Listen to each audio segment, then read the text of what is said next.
Now today we will discuss the coherent sources, superposition principle and interference. So what do you mean by coherent source? The coherent source is here. अभी हम इस topic में discuss कर रहे हैं वो light wave की हम बात कर रहे हैं। तो हमारे पास लाइट सोर्स की बात हो रही है। तो two light sources are said to be coherent if they emit light of same frequency and the waves having constant or zero phase difference. तो coherent source के लिए आपके पास दो कंडीशन सामने आ जाती हैं। Number one is they are emitting light of same frequency. Frequency stand for wavelength. जो हमारे पास कलर होता है it must be monochromatic. दोनों का कलर एक जैसा होना चाहिए। और सेकेंड either zero और कांस्टेंट फेज डिफरेंस। ये पॉइंट आपने ध्यान से समझना है। Means phi is equal to या तो जीरो रहेगा या phi is equal to constant रहेगा। इसी कंडीशन में जो टू सोर्सेस होते हैं वो कोहेरेंट होते हैं। ये इसेंशियल कंडीशन होती है। इसको समझने के लिए जो फेज डिफरेंस की मैं बात कर रहा हूं, जैसे ये कंडीशन आपके पास है, तो इसको समझने के लिए कोहेरेंट सोर्स कैसे बनेंगे एक बार मैं यहां से आपको एक्सप्लेन कर लेता हूं। लेट इट बी सिचुएशन मेरे पास ये है, ये मेरे पास टू सोर्सेस हैं। यहाँ पे एक मेन सोर्स है। ये जो मेन सोर्स मेरे पास है it is monochromatic. Monochromatic stand that it's wavelength is constant, single wavelength. ये वेवलेंथ चेंज नहीं होगी। Let it be red colour. तो रेड कलर का आपने यहाँ से वेव को यूज कर लिया है। एज पर हाइगेंस थ्योरी इस सोर्स से लाइट जनरेट होगी, लाइट यहाँ से ट्रेवल करेगी। ये पॉइंट सोर्स है। पॉइंट सोर्स से यू नो वेरी वेल जो वेव फ्रंट्स एमिट होंगे वेव फ्रंट सारे कैसे होंगे हमारे पास, these will be spherical in nature. इस तरह से स्फेरिकल इन नेचर हमारे पास वेव फ्रंट आ गए। आप समझ रहे हैं इस बात को। ये पॉइंट वन, ये वेव फ्रंट 1 है, वेव फ्रंट 2 है, वेव फ्रंट 3 है, वेव फ्रंट 4 है। अब आप यहाँ पर देखेंगे कि जो ये दोनों सोर्सेज हमारे पास है, this source S1, this source S2। अब इस जो सोर्स S1 है वो वेव फ्रंट 4th पे आ गया और जो सोर्स S2 है वो भी वेव फ्रंट 4th पे आ गया। ये बात आप देख रहे हैं यहाँ से, बड़ी केयरफुली समझना है। ये आपके पास सिंगल वेव फ्रंट है ना, आप ऐसे देख रहे हैं। ये वेव फ्रंट आपके पास आ गया। अब एक पॉइंट हमारे पास ये है S1 और एक पॉइंट हमारे पास ये है S2। अब आप जानते हैं each point on wave front act as new source of disturbance emitting secondary wavelets. इसका मतलब ये हुआ कि S1 से सेकेंडरी वेवलेट्स एमिट होंगी यहाँ से। तो यहाँ से जो सेकेंडरी वेवलेट्स एमिट होंगी यहाँ इस तरह से, अब जो सेकेंडरी वेवलेट्स आगे ट्रेवल करेंगी, यहाँ से सेकेंडरी वेवलेट आगे ट्रेवल करेंगी, तो सेम वेव फ्रंट से आ रही हैं। और वेव फ्रंट की डेफिनेशन क्या होती है कि all the points having same phase of vibration. इसका मतलब जो phase of vibration in waves का होगा वही phase of vibration in waves का होगा। इसका मतलब इन दोनों में जो फेज डिफरेंस आएगा वो कितना हो जाएगा, जीरो हो जाएगा। It means these two sources S1 S2 can be considered as coherent sources. Secondly यहाँ पे वेवलेंथ सेम रहेगी। आप देख रहे हैं यहाँ से ये रेड कलर की वेवलेंथ है, यहाँ से भी रेड कलर की वेवलेंथ है। ओके, दोनों रेड कलर की वेवलेंथ है। तो पहली कंडीशन क्लियर हो गई, वेवलेंथ दोनों की सेम है, as well as phase difference भी जीरो है या फिर कांस्टेंट भी हो सकता है। तो इसको हम कोहेरेंट सोर्स कहते हैं। सेकंड इंपॉर्टेंट पॉइंट, अगर आपके पास टू इंडिपेंडेंट बल्ब है, इंडिपेंडेंट सोर्सेज हमारे पास है, इवन उनका वेवलेंथ सेम है, इंडिपेंडेंट सोर्सेज हैं, बल्ब आर हियर। तो टू बल्ब्स आर हियर, जो दोनों बल्ब हम यूज कर रहे हैं, लेट इट बी, ये भी रेड कलर की लाइट एमिट कर रहा है, ये भी रेड कलर की लाइट एमिट कर रहा है। तो इन बल्ब के केस में जो इंडिपेंडेंट सोर्सेज होते हैं उस केस में वेवलेंथ तो सेम हो गई है, दोनों को हमने सेम कलर यूज कर दिया है, वेवलेंथ दोनों की सेम हो गई है, लेकिन इनमें फेज डिफरेंस सेम नहीं हो सकता। Phase difference can not be remains constant, ये कांस्टेंट नहीं होता है। These two independent sources are not coherent. ये नॉन कोहेरेंट सोर्स हमारे पास हो जाते हैं। जो लेजर लाइट होती है वो मोस्टली कोहेरेंट होती है। Let us discuss the superposition principal. It stand that जैसे हम वेव नेचर की बात कर रहे हैं, तो वेव चाहे लाइट वेव हो या साउंड वेव हो, उनकी प्रॉपर्टी होती है सुपरपोजिशन प्रिंसिपल की। एग्जैक्टली अगर हम इसको ढंग से समझने की कोशिश करते हैं तो जैसे हमारे पास मीडियम में एक वेव आ गई है, ये कोई वेव है, is the wave 1 is here, और यहाँ पे यू नो वेरी वेल यहाँ पे वेव का कोई पार्टिकल मेरे पास ये है, let it be this with the particle here. तो फर्स्ट वेव की वजह से इसमें डिस्प्लेसमेंट ये हो जाएगा, let it be this displacement is 1 centimetre. ठीक है, साइमल्टेनियसली यहाँ पर कोई दूसरी वेव भी आ जाती है, उसी टाइम पे let it be second wave भी आ गई मेरे पास, जो मैंने इसको रेड कलर से शो कर दिया है, let it be second wave is. अब डेफिनेटली जो फर्स्ट वेव ने इस पार्टिकल को डिस्प्लेस कितना कर दिया, 1 सेंटीमीटर कर दिया, और उसी टाइम पे जो सेकंड वेव है वो भी इस पार्टिकल को डिस्प्लेसमेंट देगा, ये उसने डिस्प्लेसमेंट कर दिया। अब सेकंड पार्टिकल ने जो डिस्प्लेसमेंट किया है लेट इट बी 2 सेंटीमीटर कर दिया। तब आपको ये देखना है कि जो ये पार्टिकल होगा इसका नेट डिस्प्लेसमेंट कितना होगा। देखो फर्स्ट वेव ने कितना डिस्प्लेस किया 1 सेंटीमीटर, सेकंड ने कितना डिस्प्लेस किया 2 सेंटीमीटर, और ये डिस्प्लेसमेंट साइमल्टेनियसली हुआ है, एक ही टाइम पे हुआ है। तो net displacement will be equal to the vector sum of individual displacement, that this one y is equal to y1 plus y2। ये जो प्रिंसिपल होता है it is called as superposition principle. आप ये भी चेक कर सकते हैं अगर साइमल्टेनियसली आपके पास 2 वेव्स इस तरह से हैं, एक वेव आपके पास ये है, सेकंड वेव आपके पास ये है, ये पार्टिकल है, एक बार इसका डिस्प्लेसमेंट यहाँ होगा, लेट इट बी 1 सेंटीमीटर, और ये जो सेकंड वेव है इसको नीचे लाएगा कितना 1 सेंटीमीटर। तो आप देखेंगे कि साइमल्टेनियसली ये दोनों एक दूसरे को कैंसिल आउट कर देंगे and net displacement will be equal to 0। In this way the superposition principle is if 2 or more than 2 light waves are traveling in a medium simultaneously, then the resultant displacement of the particles of the medium is equal to the vector sum of displacement caused by individual wave. Let me explain the intensity of light. The intensity stands for brightness. किसी point पे light की intensity कितनी होगी उसको हम check करते हैं। तो इंटेंसिटी का एक्चुअल फॉर्मूला होता है energy flowing per second per unit area. It means intensity depending on energy. ये एनर्जी पे डिपेंड करता है। हमें वेव की एनर्जी का कॉन्सेप्ट पता है, तो energy of wave is half के ए स्क्वायर लाइक दिस। अगर कोई पार्टिकल एसएचएम में, सिंपली इसको लिख रहा हूं, लेट इट बी, जो पार्टिकल्स होते हैं वो एसएचएम सिंपल हार्मोनिक मोशन में होते हैं, तो उस कंडीशन में जो एनर्जी होती है हाफ के ए स्क्वायर हो जाती है। It means energy is proportional to A square, this A is being amplitude. In this way अगर एनर्जी एम्पलीट्यूड पे डिपेंड करती है स्क्वायर पे, तो इंटेंसिटी किस पे डिपेंड कर लेगी, एम्पलीट्यूड स्क्वायर पे डिपेंड कर लेती है। तो ये काफी इंपॉर्टेंट पॉइंट है जो आपने अभी से दिमाग में रखना है कि इस पूरे टॉपिक में इंटेंसिटी मैटर करती है। तो ये जो एम्पलीट्यूड है इसका, वेव का जो एम्पलीट्यूड हमारे पास है, इसके स्क्वायर के प्रोपोर्शनल इंटेंसिटी हो जाती है। Let we discuss interference of light. Interference of light एक यूनिक फिनोमिना है जो वेव की प्रॉपर्टी है, चाहे वो हमारे पास लाइट वेव हो या साउंड वेव हो। यहाँ पे डिस्कशन में हमें लाइट वेव के इंटरफेरेंस को डिस्कस करना है।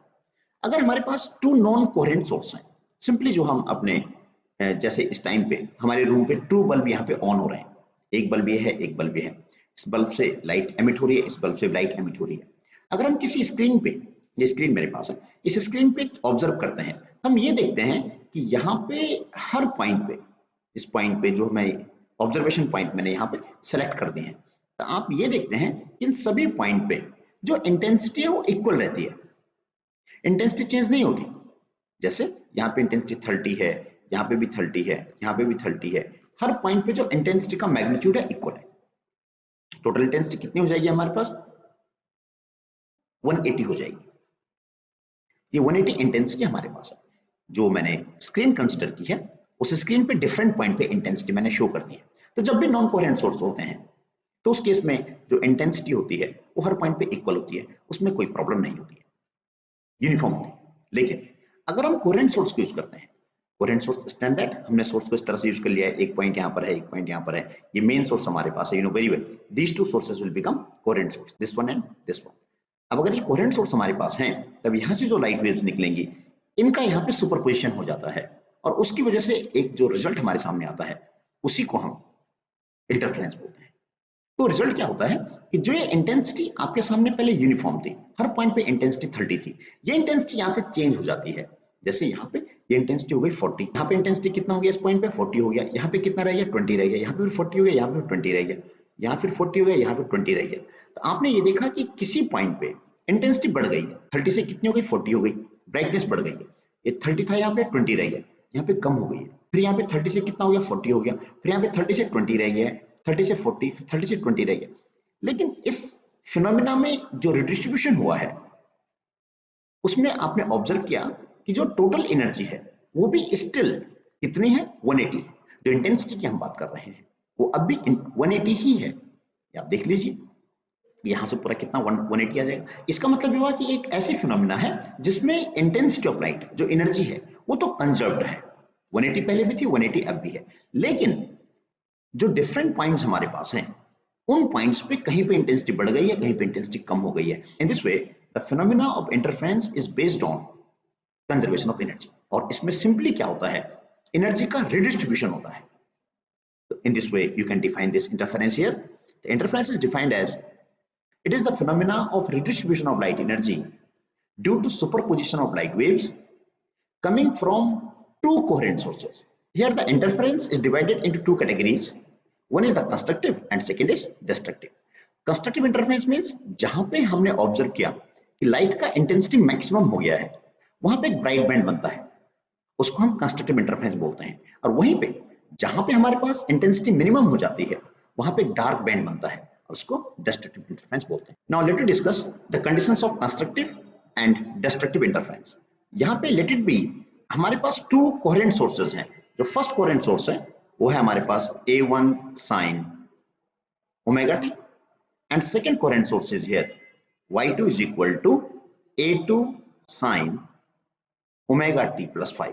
ये टू वेव्स हैं, जो waves. One more thing, discussion में जो वेव इक्वेशन होती है वो आपने समझनी है।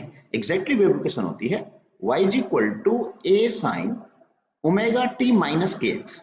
एग्जैक्टली वेव इक्वेशन ये होती है। लेकिन यहाँ पे अपने ऑब्जर्वेशन के लिए जो ऑब्जर्वर है उसको हमने ओरिजिन पे मान लिया है, तो उस केस में x कितना हो जाएगा, यहाँ पे 0 हो जाएगा। तो उस कंडीशन में फिर इक्वेशन क्या बन जाएगी, y is equal to a sin omega T हमारे पास आ जाएगी। आपने एक बात समझनी है कि जो दोनों इक्वेशंस मैंने लिखी हुई हैं ये कोहेरेंट सोर्स हैं। ये कोहेरेंट कैसे है आप समझ सकते हैं। एक तो ओमेगा एस की फ्रीक्वेंसी होती है, ओमेगा एस की फ्रीक्वेंसी है, दोनों का फ्रीक्वेंसी सेम हो गया है। एज वेल एज इन दोनों वेव्स के बीच में जो फेज डिफरेंस है वो फाई रहेगा। कांस्टेंट फेज डिफरेंस का मतलब होता है कि ये phi throughout the process change नहीं होना चाहिए। अब हम अच्छी तरह जानते हैं इनका सुपरपोजिशन हो जाएगा। तो सुपरपोजिशन प्रिंसिपल के अकॉर्डिंग अगर हम देखें तो उससे रिजल्टेंट जो वेव बनेगी y इज इक्वल टू कितना हो जाएगा, y1 प्लस y2। अब इसको हम सॉल्व कर लेंगे। y1 कितना आपके पास a1 sin omega T and y2 is here plus a2 sin omega t plus 5। अब हम इसको सॉल्व करके जो कंडीशंस है मैक्सिमा मिनिमा की उनको फाइंड आउट करने की कोशिश करते हैं। a1 sin omega t as such plus यहां से a2 इसको आप ओपन कर दीजिए, it become here sin omega t cos 5 plus cos omega t sin 5। Now here मैंने यहाँ पे इस A2 को यूज कर लिया है, A2 हमने यहाँ पे ब्रैकेट के अंदर यूज कर लिया है।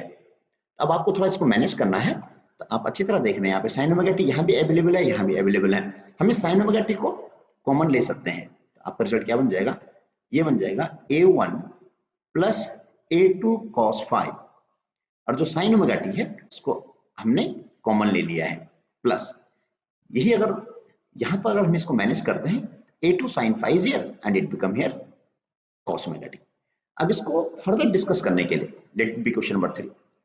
मैं यहाँ पे अजम्पशन लेता हूँ, let A1 plus A2 cos 5 is equal to R cos theta।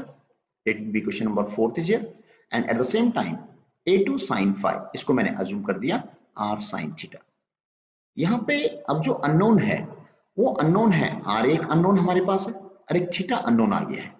जो नोन हमें है, आपने इस बात का ध्यान रखना है, जो नोन वेरिएबल आपके पास है वो नोन आपके पास है A1 एंड A2 एंड 5। इनका आपको नॉलेज है, ये एम्पलीट्यूड्स हैं और ये हमारे पास फेज डिफरेंस है। अब इसको सॉल्व करने के लिए अगर हम ये वैल्यू अब आप इन वैल्यूज को इक्वेशन 3 में पुट कर दीजिए, तो इक्वेशन 3 आपकी बन जाएगी y is equal to it become here r cos theta sin omega t plus r sin theta cos omega T.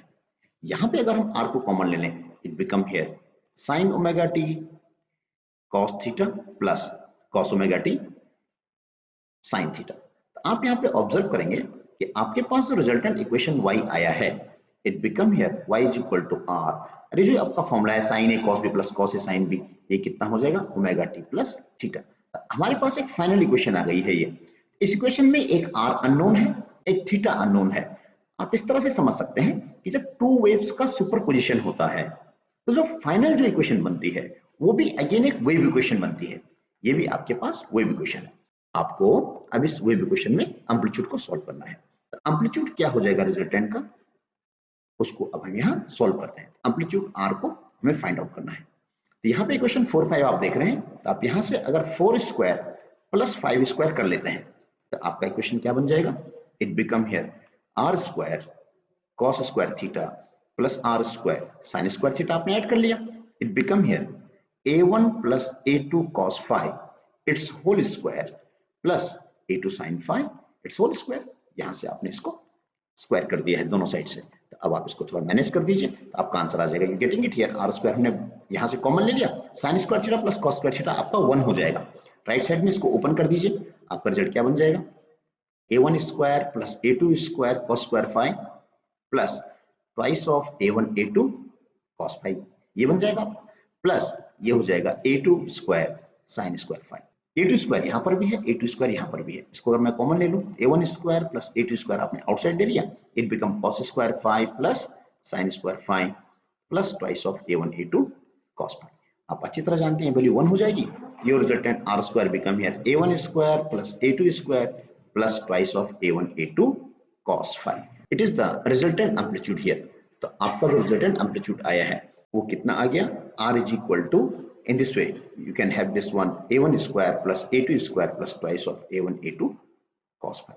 तो ये रिजल्टेंट एम्पलीट्यूड है, जो पार्टिकल दोनों वेव्स के अंडर में वाइब्रेट करेगा उसका रिजल्टेंट एम्पलीट्यूड इन फैक्टर्स पे डिपेंड करता है। Now here intensity of light at a point और intensity is directly proportional to amplitude square, it is here. तो यहां पे अगर हम इस एम्पलीट्यूड को जो हमने फाइंड आउट किया है उसको r फाइंड आउट किया हमने, amplitude r here, it's square is I is proportional to r square. और अगर हम प्रोपोर्शनलिटी कांस्टेंट यहां से हटा दें तो intensity can be replaced by, अगर हम इस प्रोपोर्शनलिटी साइन को हटाते हैं तो कोई कांस्टेंट मैंने इंट्रोड्यूस कर दिया k dash, it is r square. तो यहां पे जो k डैश कांस्टेंट है इसको मैंने 1 अज्यूम कर दिया अपनी फैसिलिटी के लिए, तो I is equal to r square हो जाएगा।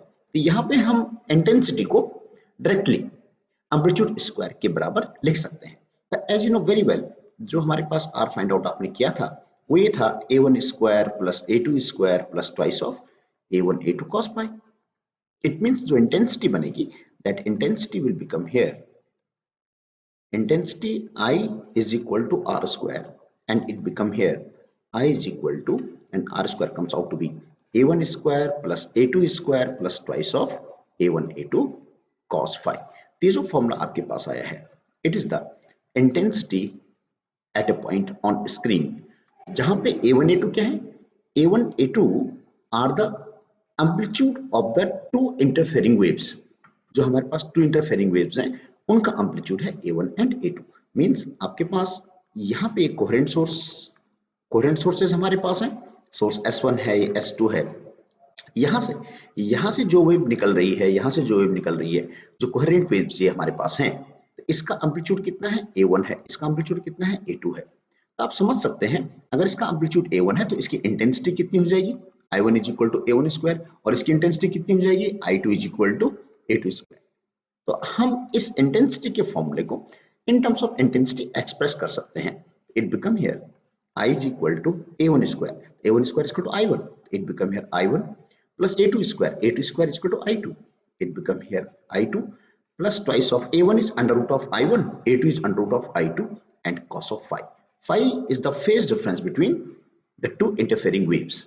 ये बेसिक आपका फॉर्मूला होता है to find out the intensity at a point।